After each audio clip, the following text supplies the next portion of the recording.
how jerking off is spiritual. Well, if you know that everything is God, then whether you making love or praying, it's all spiritual. In the first act, you experiencing the love of God in your lower chakras, which is an expression of God. And when you pray, you experience it in a higher chakras. Different experience, same God. And it's interesting that we, being the extension of that energy, don't understand what it is. We are being it, but we can't grasp what it is. And it is everything. And that's why judging others, which is just another experience. I don't say don't judge. Go ahead and judge, because it's your experience through which God or universe learns about itself. Go ahead and hate. Go ahead and suffer, create a disease, and this is your experience. When people try to help someone, they choose to become part of that experience. If someone is drowning, you know whether you want to jump and save that person and share the experience and have your own experience, right? Or you don't, and let that person have their own experience, right? With, like, somehow that person didn't manifest, somehow that person needed the full-blown experience where he actually leaves the body. So yeah, judging anyone is really useless. Even the evil people, let's say people like Hitler, he really believed that he would make a better world.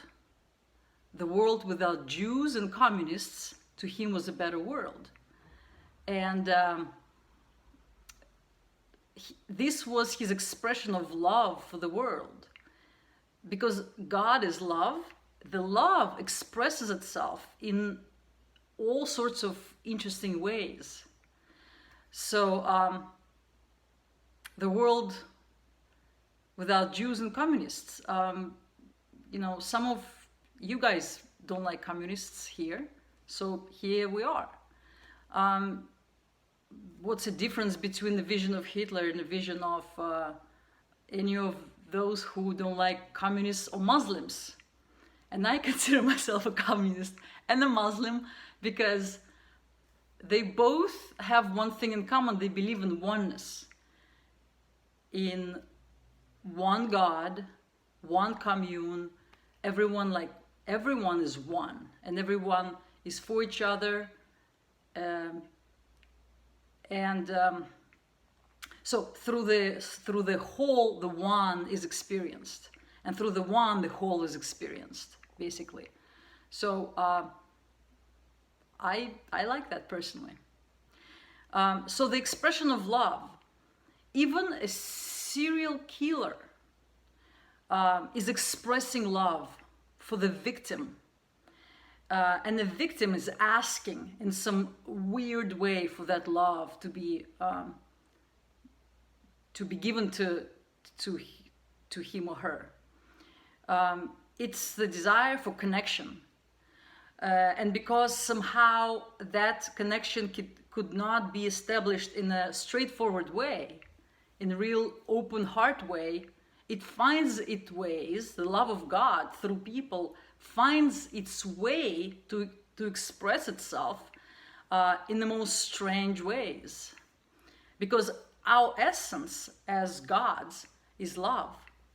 So the essence of everything is love. The love creates light, and the light creates all the material world. And here we are in our essence being love and nothing else. And when you dive into your own being real deep, you will find that seed in yourself. You will feel that love and oneness. And it's the most beautiful feeling. What this understanding gives you, what this perspective of oneness gives you, and acceptance of everyone else having their own experiencing and contributing to expansion of the universe through their own experience, is a deep sense of peace.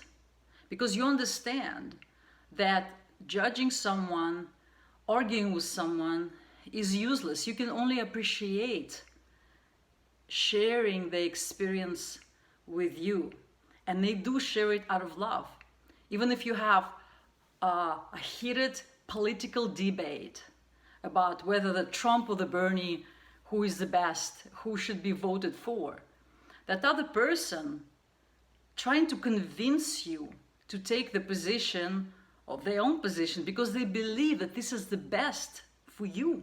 So they, knowingly or unknowingly, do it out of love because it's an essence of everyone.